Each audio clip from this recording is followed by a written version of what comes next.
ঘি খাতাম ভাই রাজস্থান রয়্যালসের, বুঝলে ঘি খাতাম, ওদের পুরো ঘি শুকিয়ে গেছে আর সেটা দেখি ওদেরকে বোঝা যাচ্ছে।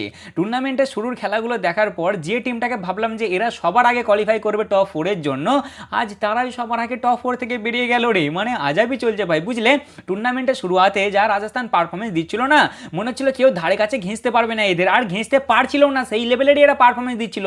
মানে কোনো কাউকে মানছিল না, যাকেই পাচ্ছিল তাকেই তোমরা দিচ্ছিল ভাই, এদেরকে টেবিলের টপ থেকে নামানো যাচ্ছিল না, মানে সে কিছুতেই সরতে চাইছিল না। সেটা দেখেই ভাবলাম যে তাহলে এরাই সবার আগে কোয়ালিফাই করবে।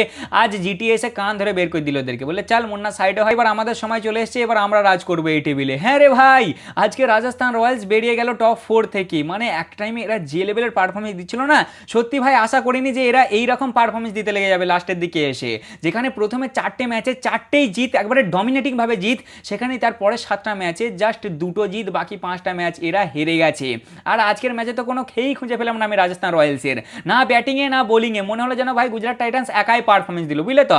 আর এদের কপালও কিছুটা খারাপ আছে, কারণ এদের এই গ্রাউন্ডে এদেরকে মোটেই শুট করে না। 2025-এর পর থেকে এরা তোমার মোটামুটি এখানে 8টা ম্যাচ খেলেছে, 7টা হেরেছে, জাস্ট একটা জিতেছে এরা, বুঝলে তো।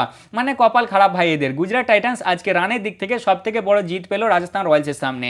এরা তো ভাই আন্ডারগ্রাউন্ডের বাজ পাখি, আন্ডারগ্রাউন্ডের বাজ পাখি গুজরাট টাইটান্স।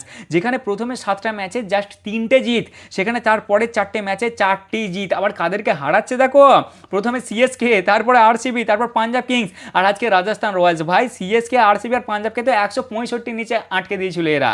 মানে এরা আন্ডারগ্রাউন্ডের বাজ পাখি ভাই, এটা তো মানতে হবে। একবারে টপ লেভেলের পারফরমেন্স, টপ লেভেলের পারফরমেন্স দিয়ে গুজরাট টাইটান চলে এলো ভাই 2 নম্বরে। এরা 5 নম্বরে ছিল এই ম্যাচটার আগে, এরা চলে এলো একদম ডাইরেক্ট 2 নম্বরে।